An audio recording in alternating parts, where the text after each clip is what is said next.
चिंतन के 3 अंग माने जाते हैं। ये हैं तत्व मीमांसा, ज्ञान मीमांसा और आचार मीमांसा। तत्व मीमांसा के अंतर्गत जीवन और जगत के परम चरम सत्य का निरूपण किया जाता है। उदाहरणार्थ, सांख्य दर्शन में 2 चरम तत्वों को स्वीकार किया गया है, पुरुष और प्रकृति। सारी सृष्टि का आरंभ इन्हीं 2 तत्वों के संयोग से होता है।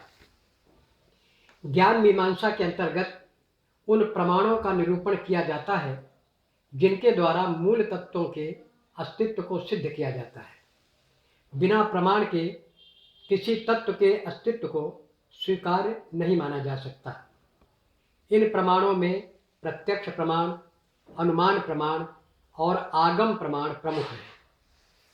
आचार मीमांसा या आचार शास्त्र का उद्देश्य मानव जीवन के आचरण और आदर्शों का निर्धारण करना है। हमारा आचरण हमारी तत्व संबंधी अवधारणा पर अवलंबित है। सत्य के विषय में हमारी जैसी आस्था होगी, जीवन के प्रति वैसा ही हमारा दृष्टिकोण होगा। विद्वानों का कथन है कि आचारिक परिष्कार की जड़ वैचारिक परिष्कार में निहित होती है। मन शुद्ध से आचार शुद्ध संभव है। नीति शास्त्र वस्तुतः आचार का पथ प्रदर्शक शास्त्र है। यह उचित और अनुचित का निर्णय कर उचित की स्वीकृति में चरितार्थ होता है। नीति शब्द नी धातु में तिल प्रत्यय लगाने से बनता है, जिसका अर्थ है ले जाने की क्रिया, आचार पद्धति अथवा कल्याणकारक आचार व्यवहार। इस प्रकार हमारे दर्शन या चिंतन का पर्यवसान हमारी नैतिकता में ही होता है। कोरा ज्ञान या चिंतन तब तक व्यर्थ और निष्फल है जब तक उसका जीवन में उपयोग न हो। अतः सत्य की जिज्ञासा और उसके ज्ञान के साथ साथ नैतिक आचार को भी चिंतन का आवश्यक अंग माना गया है। इस दृष्टि से जैन धर्म में स्वीकृत सम्यक दर्शन, सम्यक ज्ञान और सम्यक चारित्र्य का सिद्धांत अत्यंत महत्वपूर्ण है। भारतीय वाङ्मय में नीति साहित्य की एक सुदीर्घ एवं समृद्ध परंपरा मिलती है। ऋग्वेद के सूक्तों में हमें अनेक नीति वचन और नीतिपरक आभाणक मिल जाएंगे।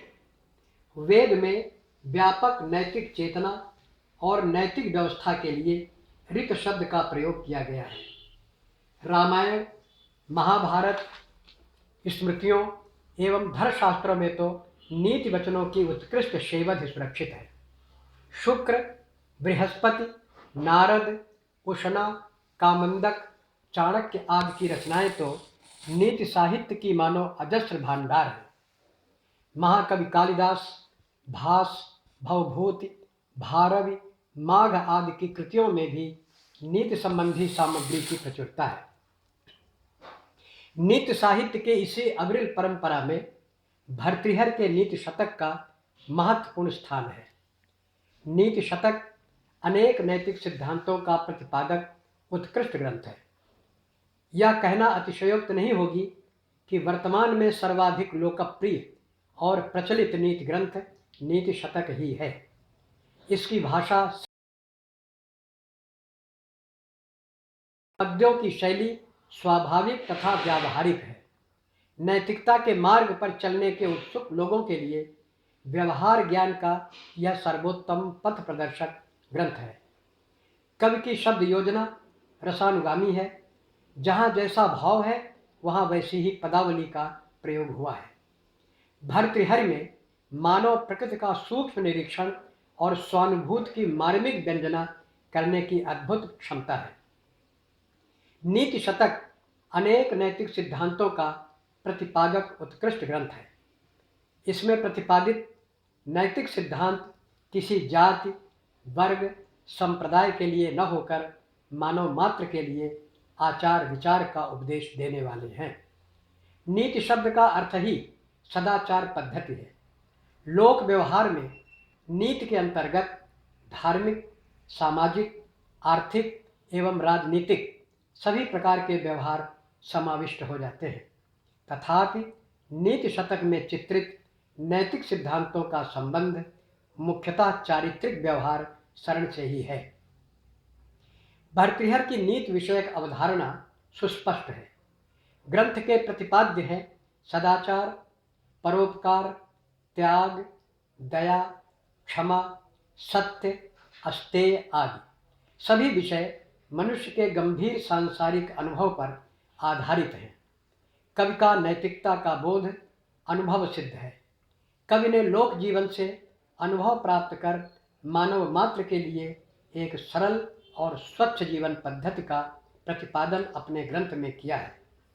नीति शतक वस्तुतः मानव जीवनोपयोगी प्रायः सभी विषयों से संबद्ध सुभाषितों का अनुपम संग्रह है। कुछ उदाहरण द्रष्टव्य हैं। भर्तृहरि ने सुमति और सद्गुणों को सुख और समृद्धि का तथा कुमति और दुर्गुणों को दुख और विपत्ति का मूल कारण माना है। वे कहते हैं कि प्राणियों के पास यदि क्षमा भाव है तो उसे किसी रक्षा कवच की आवश्यकता नहीं है। यदि उसमें क्रोध का भाव है तो उसे शत्रुओं की आवश्यकता नहीं है। यदि उसके अच्छे मित्र हैं तो उसे औषधियों की, और दुष्ट मित्र वाले को सर्पों की कोई आवश्यकता नहीं है। इसी प्रकार यदि उसकी संपत्ति के हिस्सेदार है तो उसे अग्नि की, और विद्या रूपी धन वाले को धन संपदा की क्या आवश्यकता है। लज्जाशील प्राणी के लिए आभूषणों की तथा सुकविता संपन्न व्यक्ति के लिए राज्य की क्या आवश्यकता है। वे कहते हैं क्षांतिश्चेत कवचेन किम किमरिभि क्रोधोस्ति चेत देहिनाम ज्ञातिश्चेद अनलेन किम यदि सुहृद दिव्यौषधे किम फलम किम सर्पै यदि दुर्जनाः किम धनै विद्यानवद्या यदि व्रीडा चेत किम भूषणै सुकविता यद्यस्ति राज्येन किम। वर्तमान युग में छल, छद्म, कपट और पाखंड का बोलबाला है। भले बुरे मित्र शत्रु की पहचान कर पाना कठिन है। पाखंडी व्यक्ति स्वार्थ सिद्धि के लिए मित्रवत छद्म रूप धारण करके अपने परिचितों को धोखा देने से नहीं चूकते। राजा भर्तृहरि ने ऐसे कपटी मित्रों से सावधान रहने के लिए उनकी पहचान बताई है। वे कहते हैं आरंभ गुरवी क्षैणी क्रमेण लघ्वी पुरा वृद्धिमती च पश्चात दिनस्य पूर्वार्ध परार्ध भिन्ना छायेव मैत्री खल सज्जनानाम। अर्थात दुर्जनों की मित्रता प्रातःकालीन छाया के समान होती है, जो पहले तो बड़ी लंबी होती है किंतु धीरे धीरे घटती जाती है। इसके विपरीत सज्जनों की मित्रता दोपहर की छाया के समान होती है, जो पहले तो छोटी होती है किंतु उत्तरोत्तर बढ़ती जाती है। अतः हमें दोपहर के बाद की छाया के समान मैत्री वाले लोगों को अपनाना चाहिए। परोपकार मनुष्य का महान गुण है। यह एक महान मानव मूल्य है। सज्जनों का स्वभाव होता है कि वे बिना किसी स्वार्था भावना के परहित साधन में लग जाते हैं। भर्तृहरि कहते हैं कि प्रायः लोग धन पाकर अहंकारी और उद्धृत बन जाते हैं, परंतु सज्जन संपत्ति पाकर, इसको थोड़ा बंद कर दो,